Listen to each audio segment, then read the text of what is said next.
Bonjour Gatien Merlot, bienvenue sur Cyclisme Actu. On vous accueille là, le Tour de France Femmes avec Zwift vient de se terminer.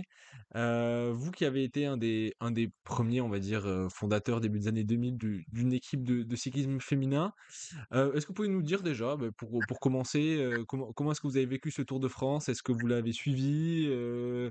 Par quelles émotions êtes-vous passé, etc. Bah, tout d'abord, bonjour. Merci beaucoup de prendre contact avec moi. Parce que ce Tour de France, pour moi, ça a été une totale réussite, quoi. C'est le finish de ce que j'ai toujours rêvé depuis 20 ans, quoi. Je, j'ai tellement eu à cœur de créer cette équipe, il y a 20 ans. Je savais que le sport féminin, le cyclisme féminin en France allait prendre de l'importance. Il fallait le faire à cette époque-là. J'ai pris les hommes et les femmes qu'il fallait. Je connaissais bien le monde du cyclisme féminin parce que Manu, ma fille, courait déjà depuis quelque temps sur tout le territoire français, mais aussi à l'étranger. Donc je savais où étaient les valeurs. Donc j'ai arrivé à récupérer une bonne équipe, une douzaine de filles. Et c'est là que j'ai eu l'idée de créer cette équipe UCI, quoi. Mmh. Justement, cette équipe UCI, est-ce que vous pouvez nous en dire un peu plus? C'est qui était nommée Vienne Futuroscope, qui est un peu, on va dire ça comme ça, l'ancêtre de ce qui est maintenant la FDJ United Suez. Bien sûr, bien sûr. Voilà, donc d'où l'idée est venue et comment on fait tout simplement pour créer une équipe féminine où on Alors, va pas se mentir, où à cette époque-là, on va dire, c'était qui n'avait pas vraiment le vent en poupe le cyclisme féminin. non, pas du tout. Alors, je vais essayer de vous raconter une belle histoire, une belle petite histoire. C'est l'histoire d'une petite fille qui s'appelait Manu Merlot. Et elle avait 8 ans et cette petite fille voulait faire le Tour de France. Sa maman et moi, nous l'avions mis au violon, à la danse classique, et elle nous répétait toujours qu'elle voulait faire du vélo, le Tour de France. Moi, j'étais un footballeur, j'étais un chasseur, et je connaissais absolument rien du tout au vélo. À la limite, les gens faisant du vélo m'agaçaient un petit peu, quoi. Et puis, un jour, une détection s'est faite dans notre petit village de Colombier, à côté de Poitiers, à côté de Châtellerault. Et la personne a repéré Manu. Elle est partie là-bas pour faire la détection avec un petit vélo tout rouillé. Et ce monsieur est venu voir mon épouse et a dit, mais vous savez, votre petite fille, là, elle a un petit coup de pédale, c'est sympathique, il faudrait qu'elle fasse l'entraînement d'hiver. Je pense qu'elle est capable de faire quelque chose dans le monde du vélo. Et donc, tout l'hiver, moi, je l'ai boudé parce que j'y croyais pas du tout. Moi, je continuais à jouer au foot et à chasser. Et donc, à la fin de l'hiver, ce monsieur a voulu lui faire signer une licence. Là, elle a eu peur. Elle m'a dit, non, non, papa, moi, je ne veux pas signer de licence. Tu sais, le monsieur, il veut m'embarquer dans un truc. Je dis, si, si, maintenant, tu sais, il y a des clauses dans la vie qu'il faut respecter. Tu vas signer une licence et tu verras comment ça marche. Et après, on décidera si oui ou non tu arrêtes. Et donc, la première épreuve de cyclisme, école de vélo à Châtellerault, Manu Merlot revient avec une grosse timbale et puis un grand bouquet de fleurs. Elle avait battu tous les garçons, toutes les filles de la région. Et là, je crois que ça a été le déclic, quoi. Et donc, on s'est mis d'accord. J'ai dit, bon, ben, je vais te suivre, je vais arrêter de jouer au foot, je vais arrêter de chasser, puis je vais essayer de m'occuper de toi, parce qu'on me disait vraiment que cette gamine avait un petit talent.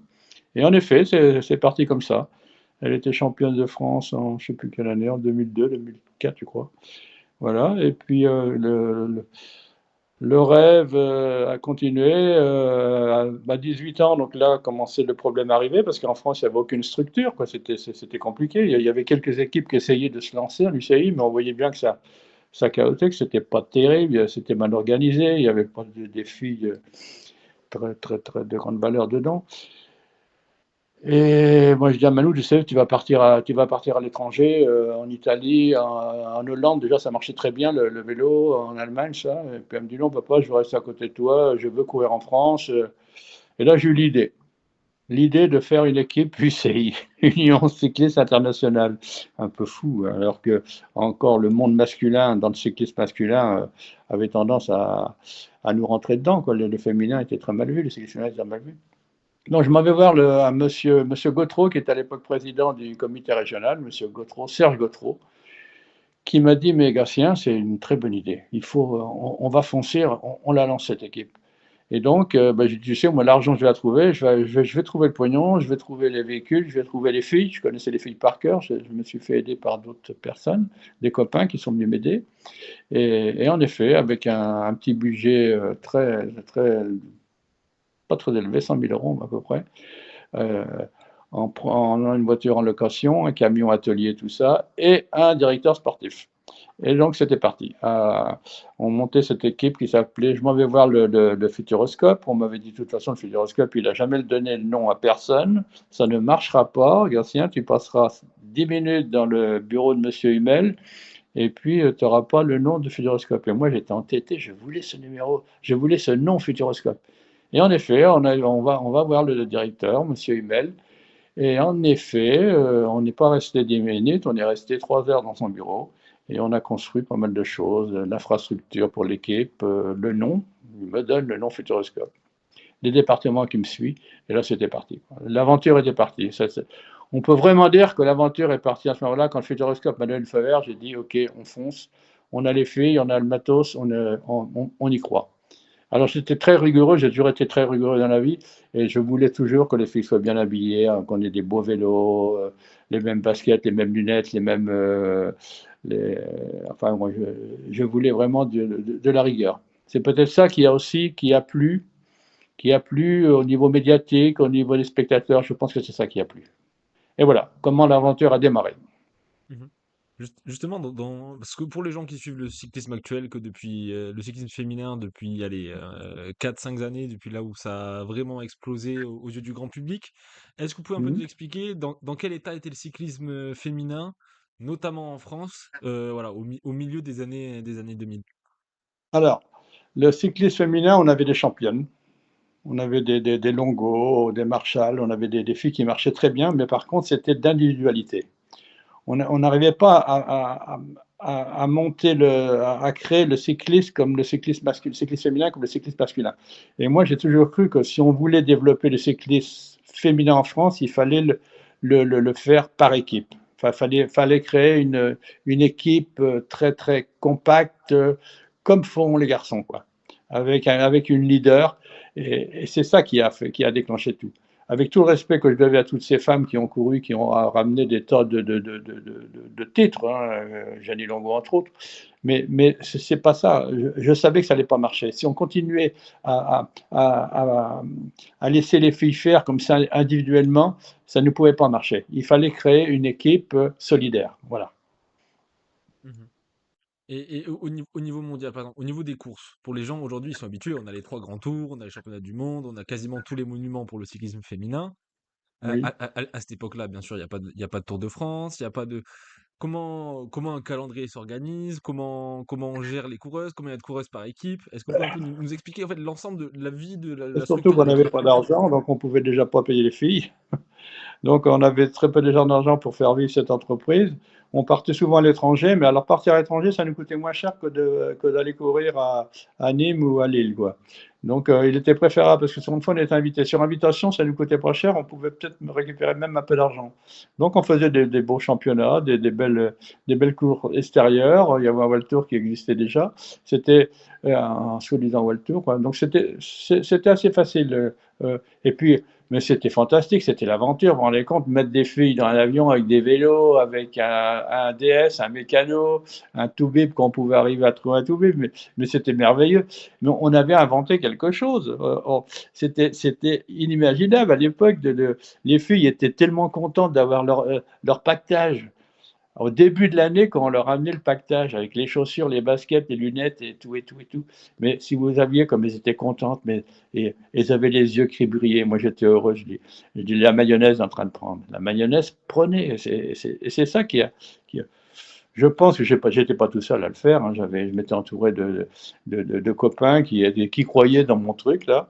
Et donc chacun, il y en avait un à l'informatique, l'autre qui faisait des reportages photos, l'autre qui faisait des reportages médiatiques, d'autres qui s'occupaient des matériels. On avait chacun notre petite classe, on faisait des réunions tous les mois, même des fois tous les 15 jours. Mais on y croyait à fond, hein, on y croyait à fond. Voilà. Mmh. Mais on a ce tempérament, nous les gens de la Vienne, il ne faut pas oublier que on a connu les vaches pauvres dans la Vienne et on a connu la création du Futuroscope. le Futuroscope nous a donné un grand coup de pied derrière, ça nous a changé notre mentalité. Et je pense qu'il y a beaucoup de créateurs, beaucoup de gens qui veulent innover dans ce département maintenant. C'est un peu la force du Poids-de-Vin, je crois. Mmh. Intéressant bon, comment on voit, justement après cette évolution? Vous, à titre personnel, quel était, déjà exactement votre rôle? C'est quoi? C'est celui de manager d'équipe? Alors, mon rôle, moi, je tirais toujours les ficelles, quoi. J'allais chercher l'argent surtout, Mmh. très longtemps. En 2008, Manu s'est rapproché d'un cycliste qui courait en amateur, qui s'appelle Stéphane Delcourt, qui est maintenant le manager principal de l'équipe, qui est un garçon très talentueux, qui fait les choses très bien.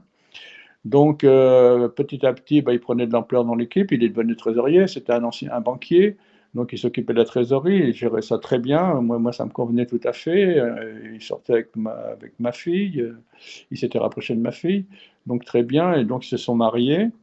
Et en 2018, j'ai eu un gros problème de santé. Je me suis retrouvé à l'hôpital, paralysé jusqu'aux épaules. Tout le bas était paralysé, c'était une catastrophe. Je devais rester paralysé. Donc j'avais quand même l'entreprise à mener avec 50 compagnons, plus l'équipe. Et là, je sentais que Stéphane était en train de vraiment de s'investir beaucoup dans l'équipe. Il investit énormément. Donc je dis là, c'est peut-être le moment. Donc au niveau de l'entreprise, j'avais déjà mes lieutenants. Au niveau de l'équipe de vélo, j'avais également mes lieutenants qui étaient en place. Donc, j'ai dit, on y va, on fonce. Ça a toujours été ma force de déléguer, quoi. J'ai toujours su déléguer, quoi. Donc, j'ai dit à Stéphane, bah, vas-y, prends le flambeau. Je dis, moi, je vais me mettre un peu en retrait parce que c'est pas la peine qu'on soit deux à gérer une équipe comme ça. En plus, tu es beaucoup plus doué que moi pour aller chercher de l'argent. Donc, vas-y, fonce. J'ai bien fait parce que quand on voit le résultat maintenant, je pense que ça a été une très bonne chose, quoi. Mmh. Après, arrivé un truc un peu plus compliqué, ils ont divorcé tous les deux. Mais bon, ils ont fait des belles choses. Ils ont créé deux petits-enfants qui sont magnifiques, que j'adore, Maud et Gabin. Donc, à partir de là, il y a eu des belles choses de faites aussi. Mmh. Voilà, et maintenant, donc c'est Stéphane qui gère l'équipe à lui tout seul. Il y a toujours les statuts de l'association que j'avais créée, qui sont toujours en place. Et puis, il a créé une entreprise en parallèle. Il n'a pas souhaité que je reste dans l'association pour diverses raisons, donc, mais c'est pas grave, ça, j'en veux pas du tout. Moi, ce qui me plaît, c'est de voir le cyclisme féminin à quel niveau il est actuellement. Je pense que nous avons réussi une très belle chose. Quand je vois hier soir l'audience qu'il y avait à la télévision, c'est pas possible, on a gagné. Mais pour moi, on a gagné. Ouais. Donc aujourd'hui, vous avez plus du tout d'influence sur l'équipe, ni plus de forcément de contact avec les nouveaux Non, dirigeants, avec, non, c'était le souhait de Monsieur Delcourt. Moi, je préférais me retirer que j'aime pas la bagarre. On a autre chose à faire dans la vie que de se bagarrer. ouais. Mais vous êtes quand même supporter de l'équipe ou pas? C'est ça qui est est-ce que quand Mais bien Denis sûr, Brognell a non, mais lâché si vous Kazemi voulez, Val je d'Oma, suis. vous étiez contente? Vous étiez content, pardon. Non, mais hier, j'étais super content. Pour moi, c'était l'aboutissement de quelque chose, quoi. Si vous voulez, quand on entend une petite fille de 8 ans qui veut faire le Tour de France, elle n'a pas jamais fait le Tour de France, parce que ça n'existait pas. Elle faisait la route de France à l'époque. Il y avait de très belles épreuves en France. Ça s'appelait la route de France. Mais quand j'ai vu hier que l'équipe, entre parenthèses, que c'est encore pour moi, c'est la continuité de l'équipe, gagner le Tour de France et de la façon qu'il a été gagné. En plus, on a vécu un Tour de France, mais magnifique. On a vécu un Tour de France fou. J'ai jamais, vous vous rendez compte, de la façon que que ça s'est articulé, ce Tour de France. J'ai aimé. Non, j'adore toujours cette équipe. J'aime bien cette équipe. C'est dommage que j'ai plus le droit à, à accéder au service course, on va dire ça comme ça, quoi. Mmh. Mais c'est pas bien grave. Justement, cette équipe, quand on voit justement Demi Vollering qui est une néerlandaise, on voit l'équipe qui est très internationale.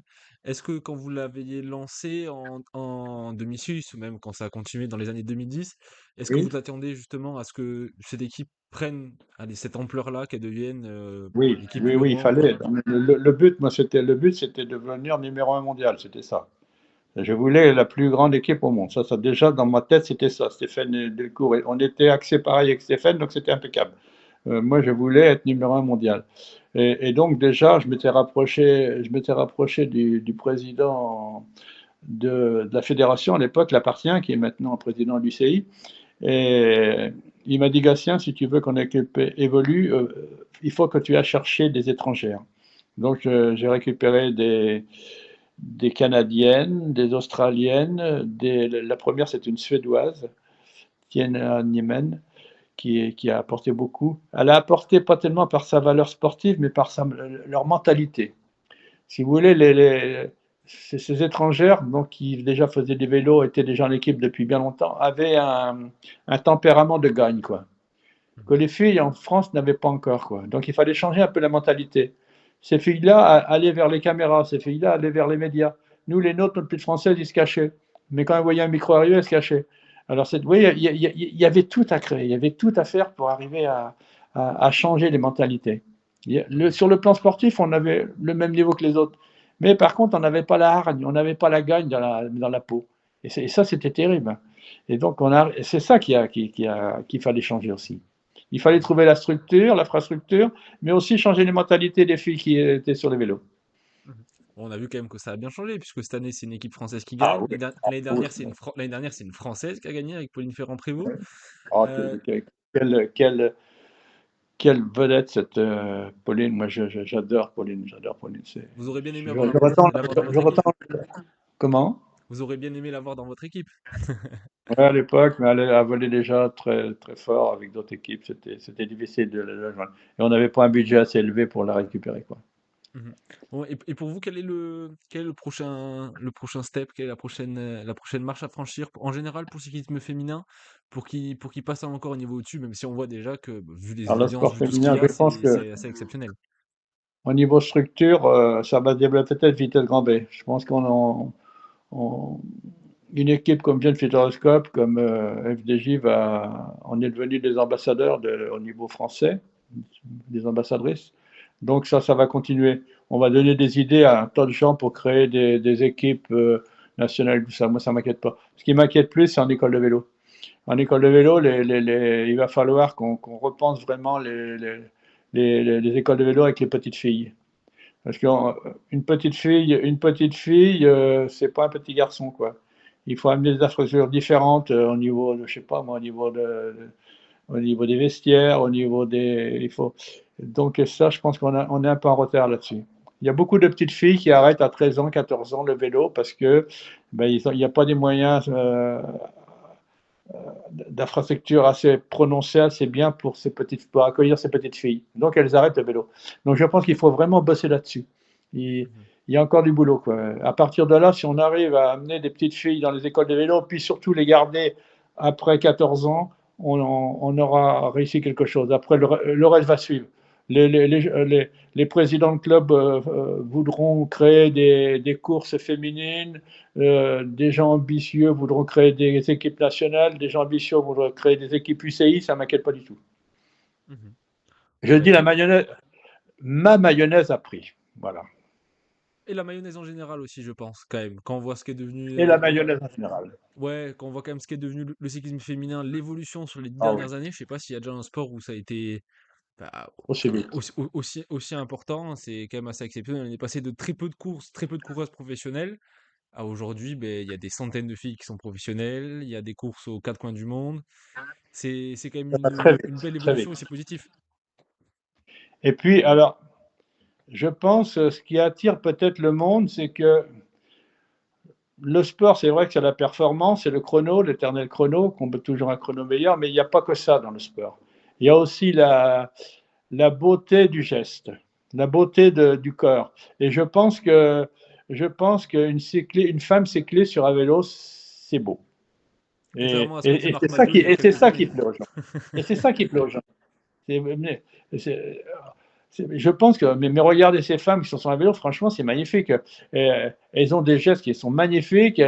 Non, non, il y a quelque chose peut-être de plus humain que le cyclisme masculin maintenant. Voilà. Voilà. Et surtout, il y a plus de suspense. Quand on voit le scénario du tour féminin par Oh, rapport à celui du tour oh masculin, là là là là, oh là là, non, mais c'était fou cette année. C'était fou, hein. Enfin, même l'an dernier. À chaque fois qu'on a des Tours de France fous. Vous vous oui, rendez en compte? 2024, ça se jouait pour 4 secondes. Là, ça se joue encore à pas grand-chose. C'est vrai qu'on a des scénarios qu'on ne voit pas dans le cyclisme masculin où il y a l'hégémonie plusieurs et plus particulièrement d'un seul coureur qui peut parfois un peu gâcher le suspense, chose qu'on a en tout cas moins chez les femmes. Mmh. Non, c'est bien, franchement, c'est beau pour tout le monde, ça fait du bien, ça peut faire du bien à un public, ça peut faire du bien à un pays, ça peut faire du bien à plein de choses. Le sport, c'est tellement important et le sport féminin, c'est tellement beau. Mais on va se quitter sur ces mots. Merci Gatien pour avoir Eh accordé cette bien, interview à Cyclisme Actu et on vous souhaite, une bonne suite et une bonne fin de saison aussi parce que c'est pas fini, encore les championnats du monde on et attend plein d'autres courses qui arrivent. merci beaucoup et puis, bah, à très bientôt. Merci à vous. Au revoir. Allez, bonne journée, au revoir.